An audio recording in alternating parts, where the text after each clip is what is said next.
All right, so here we are on the back side again. The roof is newer, it looks great. You have a satellite dish, but they don't normally take those off when they replace the roof because they don't want to leave holes. So you see how this gutter comes down and you have the corrugated pipe that runs the water. There are a couple on the back side that are missing, so when I point that out, you'll know what I'm talking about. So you have vinyl on the side, so it's been pressure washed lately. It's good and clean. This property has gas, which means your appliances will last longer. Right here, this condensation drip line needs to be replaced because apparently it's been hacked with a weed eater. It needs to be replaced so that it drips away from the unit. You need to have the vent replaced so that critters don't crawl up in there. You need to have the gutter, another one of those gutter things, extension put on there. And you see how it used to have one, but obviously it's gone at this point. It needs to be replaced so that the water can wash away from the backyard. Here's the crawl space. So now you can see there's a hot water heater. That's probably the oldest thing on this house. So that'll be something, I mean, you might want to go ahead and replace it before you get a tenant in it. It does have some rust at the bottom. I'd hate for you to get a tenant in it and it go out first thing. Therefore, if you put in a new one, it's done. But you also have gas here, so you have the ability to put a gas hot water heater in if you want. Just note that'll be a little bit more expensive. If you put in an electric one, it's going to cost you about $1,500. So with the crawl space, as you can see, what I was telling you about the floor, see, it's a dirt floor. So it's going to hold more moisture simply because it's dirt. So if you put vapor barrier down, that's the point of not holding moisture underneath. Being a rental, you might not care. It doesn't appear that there are any water issues at this point because I don't see any standing water, and it doesn't have a strong smell.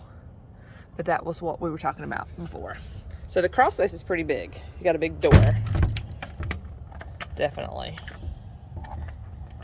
The doors always look like that because they're wood and they're out in the open. Okay, so you have a water spigot on the back.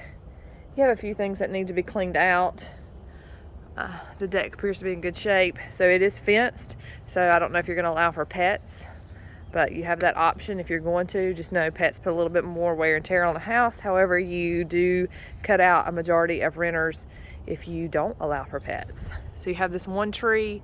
I would have somebody come out and trim this tree. You can see we had when the hurricane came through, it caused a lot of damage, but that tree, those limbs need to come off so that they don't land on the house.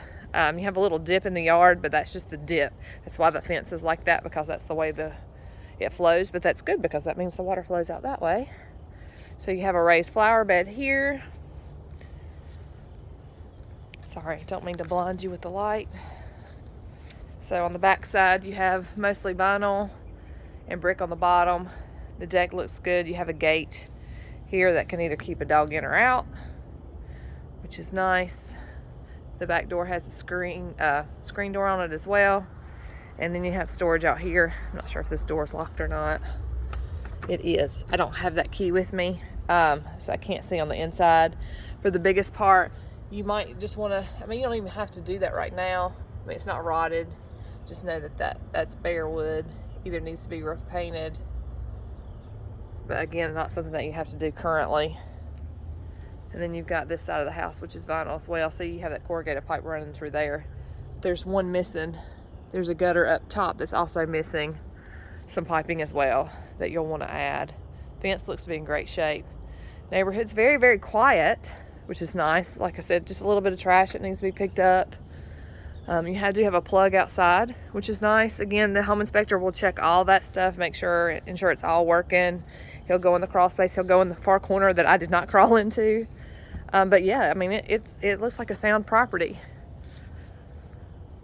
So we'll get that list of estimated repairs over to you that we think would be something that you need to start with, and also give you a quote for laminate flooring. It's not something that you have to do, but just so that you know if you want to save for when the tenant ruins the carpet, or if you want to do it before you put a tenant in it, that's completely up to you. So if you have any questions, let me know and I will schedule that home inspector today.